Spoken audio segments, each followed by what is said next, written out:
Hi hello ನಮಸ್ಕಾರ ಸ್ನೇಹಿತರೆ. ಇಲ್ಲಿ ಭಾಗ್ಯಗೆ ಕಿಶುನ ಕನಿಕಾ ಅಣ್ಣ ತಂಗಿ ಅನ್ನೋ ವಿಷಯ ಗೊತ್ತಾಗತ್ತಾ? ಇಲ್ಲಿ ಪೂಜಾ ಕಿಶುನ್ ಮದುವೆಗೆ ಕನಿಕಾ ಅಡ್ಡಿ ಬರ್ತಾಳ.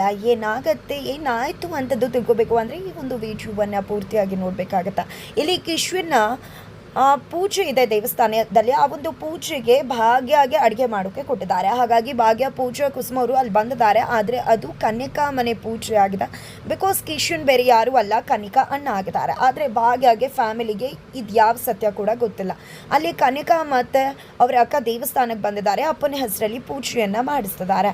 ಆ ಕಡೆ ಕಿಶುನ್ ಬರೋಕ್ಕೂ ಮುನ್ನ ಕನ್ಯಕಾ ಅಡುಗೆ ಮಾಡ್ತಿರೋ ಜಾಗಕ್ಕೆ ಹೋಗಿದ್ದೆ, ಭಿಕ್ಷೆ ಎತ್ತೋಗಿ ಬಂದಿದ್ದಾರೆ, ಹಾಗೆ ಹೀಗೆ ಅಂತ ಹೇಳಿ ಭಾಗ್ಯ ಫ್ಯಾಮಿಲಿನ ತುಂಬಾ ಹಗುರವಾಗಿ ಮಾತಾಡ್ತಾರೆ. ಅದರ ನಡುವೆ ಭಾಗ್ಯ ಪ್ರಸಾದ ಕೊಡೋಕ್ಕೆ ಅಂತ ಹೇಳಿ ಹೋದಾಗ ಇದು ಕನಿಕಾ ಮನೆ ಪೂಜೆ ಅನ್ನೋದು ಗೊತ್ತಾಗುತ್ತೆ.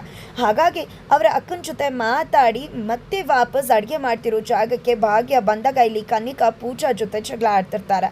ಯಾರು ನಿಮಗೆ ದುರಾದೃಷ್ಟವಂತರಿಗೆ ಅಡುಗೆ ಕೆಲಸ ಕೊಟ್ಟರು, ಯಾರು ಪೂಜೆಗೆ ಅಡುಗೆ ಮಾಡ್ತಿದ್ರು ಅವ್ರಿಗಂತೂ ಒಳ್ಳೇದಾಗೋದಿಲ್ಲ ಅಂತ ಹೇಳ್ತಿದ್ರೆ, ನಿಮ್ಮನೆ ಪೂಜೆ ಬಗ್ಗೆ ನಿಮ್ಮನೆಯವ್ರ ಬಗ್ಗೆ ನೀನೇ ರೀತಿ ಮಾತಾಡ್ಕೋಬೇಡ ಕನಿಕಾ, ನಿಮ್ಮನೆ ಪೂಜೆಗೆ ನಾವೇ ಅಡುಗೆ ಮಾಡ್ತಿರೋದು ಅಂದಾಗ ಇಲ್ಲಿ ಕನಿಕಾ ಕಿಶುನ್ನ ಬೈಕೋತಾಳೆ. ತದನಂತರ ಅಲ್ಲಿಂದ ಕನಿಕಾ ಹೋಗ್ತಿದ್ದಾಗೆ ಕಿಶುನ್ ಹೆದರಾಗ್ತಾರೆ. ಆಲ್ರೆಡಿ ಇಲ್ಲಿ ಕಿಶುನ್ ಕನಿಕಾ ಮತ್ತು ಪೂಜಾ ನಡುವೆ ಫೈಟ್ ಆಗಿದ್ದು ಎಲ್ಲವನ್ನ ಕೂಡ ನೋಡಿದ್ದಾರೆ. ಏನಪ್ಪ ಮಾಡೋದು, ನನ್ನ ಲವ್ಗೆ ಬ್ರೇಕ್ ಹಾಕೋಕೆ ಈ ಕನಿಕಾ ಸಿದ್ಧವಾಗಿದ್ದಾಳಲ್ಲ ಅಂತ ಅನ್ಕೋತಿದ್ದಾರೆ. ಫೈನಲಿ ಅಲ್ಲಿ ಕನಿಕಾ ಮತ್ತು ಕಿಶುನ್ ನಡುವೆ ನೀನು ಇಂಥವ್ರಿಗೆ ಯಾಕೆ ಅಡುಗೆ ಕೆಲಸ ಕೊಟ್ಟೆ, ಹಾಗೆ ಹೀಗೆ ಅಂತ ಮಾತುಕತೆ ಆಗುತ್ತೆ. ತುಂಬ ಚೆನ್ನಾಗಿ ಮಾಡ್ತಾರೆ ಅಂತ ಕೊಟ್ಟೆ ಅಂತ ಆ ಕಡೆ ತಾಂಡವ್ಗೆ ಕನಿಕಾ ಅಣ್ಣ ಕಿಶುನ್ ಅನ್ನೋ ವಿಷಯ ಗೊತ್ತಾಗಿದೆ. ಕನಿಕಾ ತಿಳಿಸೋ ಪ್ರಯತ್ನ ಮಾಡ್ತಾರೆ, ಬಟ್ ಕನಿಕಾ ಜೊತೆ ಮಾತಾಡೋಕ್ಕೆ ಆಗೋದಿಲ್ಲ. ಬಿಕಾಸ್ ಕಿಶುನ್ ಬಂದ ತಕ್ಷಣ ಕನಿಕಾ ಕಾಲ್ ಕಟ್ ಮಾಡ್ತಾರೆ. ಆ ಕಡೆ ತಾಂಡವ್ ವಿಷಯ ಹೇಳೋದೇ ಬೇಡ, ಸಖತ್ತಾಗಿರುತ್ತೆ ಇದು, ಕನಿಕಾನೇ ಎಲ್ಲ ಮಾಡಿ ಮುಗಿಸ್ತಾಳೆ, ನಾನು ಸ್ಪೆಕ್ಟೇಟರ್ ಆಗಿ ನೋಡೋಣ ಅಂತ ಅನ್ಕೋತಾರೆ. ತದನಂತರ ಅಲ್ಲಿ ಪೂಜೆಯಲ್ಲಿ ಆದಿಕಾಮತ್ ಅನ್ನೋ ಹೆಸರಲ್ಲೂ ಕೂಡ ಕನಿಕಾ ಮತ್ತು ಅವರ ಅಕ್ಕ ತಮ್ಮ ಎಲ್ಲ ಕೂಡ ಪೂಜೆ ಮಾಡಿಸ್ತಿದ್ದಾರೆ. ಬಿಕಾಸ್ ಇವ್ರಿಗೆಲ್ರಿಗೂ ಒಂದು ಅಣ್ಣ ಇದ್ದಾರೆ.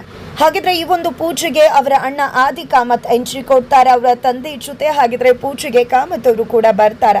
ಇತ್ತ ಕಡೆ ಭಾಗ್ಯಗೆ ಕಿಶುನ್ ಕಾಮತ್ ಫ್ಯಾಮಿಲಿ ಕನಿಕಾ ಅಣ್ಣ ಅನ್ನೋ ವಿಷಯ ಗೊತ್ತಾಗತ್ತಾ? ಹಾಗಿದ್ರೆ ಇಲ್ಲಿ ಪೂಜಾ ಕಿಶುನ್ ಮದುವೆ ಆಗತ್ತಾ, ಅಥವಾ ಕನಿಕಾ ಮೇಲಿನ ಸಿಟ್ಟು ಕೋಪಕ್ಕೆ ಇಲ್ಲಿ ಕಿಶುನ್ ಜೊತೆ ಪೂಜಾ ಮದುವೆಯನ್ನ ಮಾಡೋದಕ್ಕೆ ಭಾಗ್ಯ ಹಿಂದೇಟನ್ನ ಹಾಕ್ತಾರ? ಫೈನಲಿ ಕನಿಕಾ ಈ ಮದುವೆನ ಮುರಿಯೋ ಪ್ರಯತ್ನಕ್ಕೆ ಮುಂದಾಗ್ತಾರ. ಏನಾಗ್ಬೋದು, ಒಟ್ನಲ್ಲಿ ಇವರಿಬ್ಬರ ಮದುವೆ ಆಗತ್ತಾ ಬೇಡತ್ತಾ, ಏನಾಗತ್ತೆ, ಯಾವ ರೀತಿಯಲ್ಲಿ ಕತೆಗೆ ಟ್ವಿಸ್ಟ್ ಸಿಗತ್ತೆ, ಎಲ್ಲವನ್ನ ಕೂಡ ತಿಳ್ಕೋಬೇಕು ಅಂದರೆ ಮುಂದಿನ ವಿಡಿಯೋಗೋಸ್ಕರ ವೆಯ್ಟ್ ಮಾಡೋದನ್ನ